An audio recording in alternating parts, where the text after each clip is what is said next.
What's up, guys, and welcome back to another episode. All right, as you can see, the garage is a mess. I got stuff all over the place. Got stuff on the floor. Got fuel lines here, wires there, bunch of mess right here. So let me show you guys where I'm at. All right, guys. So as you can see, I got the body back on the lift, and I started tearing the entire front end. Well, not the front end, but the firewall. I started stripping everything down. I got everything out. So real quick, I just hit it with the wire brush just to get all those the years of grime and oil and all that stuff, grease. I hit it with the wire brush real quick, and then now what I'm gonna do is I'm gonna go ahead and hit it with some Dawn and a scuffing pad. I like using Scotch Brite. It's pretty good stuff. It's always worked for me. So that's what I'm gonna do. I'm gonna go ahead and use a Scotch Brite pad and some Dawn, and I'm gonna go ahead and clean the entire firewall. Then I'm gonna go ahead, rinse it, and then let it dry overnight. Then in the morning, I'll come in and I'll hit it with a bedliner coating. Now the bedliner coating that I'm gonna try out this time, and I've never tried this stuff before, is the Herculiner. All right, so this is the first time me trying this stuff, so we're gonna see just how well it holds up. Now for the bed and the for the interior and the roof, I went ahead and used duplicolor bed liner, and I love the stuff. It's held up pretty good. I've had it on there for 4 years, and I haven't seen any pieces flake off or get damaged because I dropped something on it.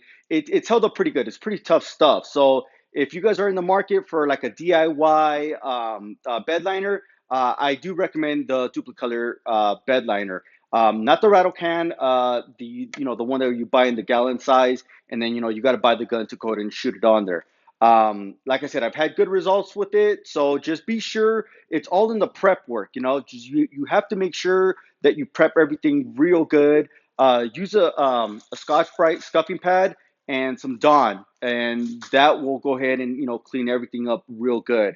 Now, the reason why I'm not doing duplicolor on the firewall this time is because I don't want to go ahead and spend the time or the money, to go ahead and buy the gallon, because I don't need that much. I just need enough just to cover this firewall, and 2 cans of this should do it. As a matter of fact, maybe 1 can might do it, but I went ahead and bought a second one just in case. Yeah, so the reason why I'm not using duplicolor this time is because number one, I want to go ahead and try and see how this stuff works. And then number two, like I said, I don't want to go and buy the gun and all that stuff. So I kind of wanted to do something real quick. So again, we're gonna use the Herculiner and see how it holds up. So we're gonna go ahead and spray all this part. So what I'm gonna go ahead and do is mask off all this right here, and then the same thing on the other side, and then all this right here is going to get hit with the duplicolor. Now all this wire harness, all the old wire harness is going to be gutted out from the vehicle. The reason why is because I'm now going to a 12-volt system, and well, pretty much, I don't need any of that stuff. So, and then using 2 wire harnesses, I really don't want to mess with that. I rather just put in 1 wire harness, and everything's 12-volt. This way, everything works as it should. All right. So, yeah. All right, guys. So that is the end result right there. That's 3 coats of that Herculiner. And I really like the way it came out. It's got like a matte satin finish to it, which I really like. So that, like I said, that's 3 coats, and it covered pretty good. I like the way it covered. It's just not really dry right now. It's dry to the touch, but I wouldn't want to risk, putting anything on it right now. So what I'm gonna go ahead and do, I think this is probably gonna need about at least 3, 4 days for it to dry, which actually works out pretty good because I got a lot of parts coming in, like the exhaust manifold. Oh yeah, I'm changing the exhaust manifold on the driver's side, only because this manifold right here is very restrictive because as you can see, has that kink in it right there. So the updated exhaust manifold doesn't have that. It flows a lot better. So I'm gonna go ahead and swap that out.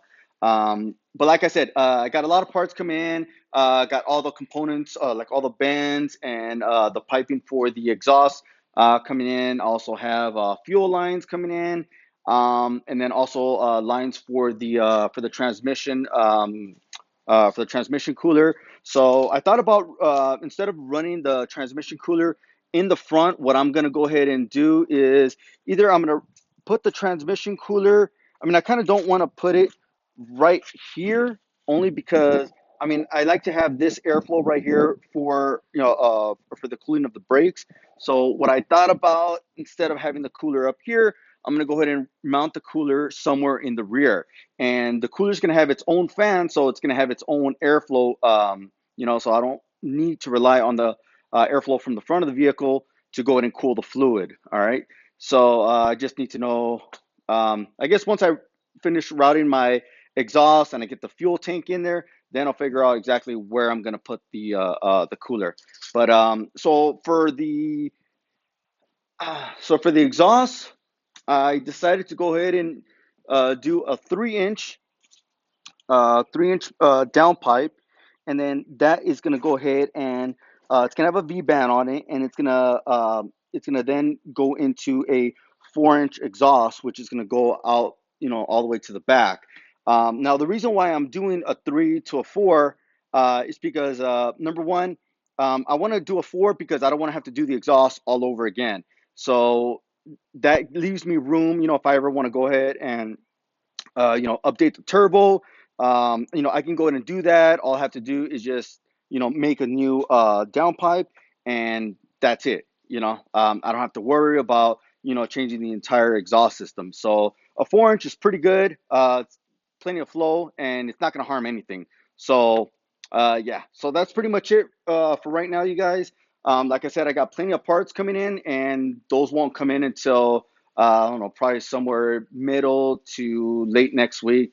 But when they do, I'll go ahead and post up what I got, and then we'll start fabricating the exhaust, and then going from there.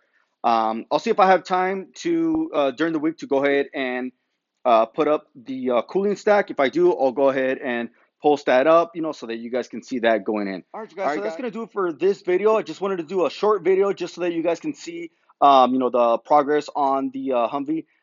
There's nothing more I could do right now, just because I got a lot of parts coming in. I got the exhaust components coming in, got the fuel lines coming in, transmission cooling lines coming in, all that stuff. So I wanted to go ahead and order everything up so I can go ahead and just push on the project. But I did want to show you guys, the progress that's made on the Humvee. Let me know what you guys think. Would you guys have preferred paint on there? I actually like the way the bedliner came out.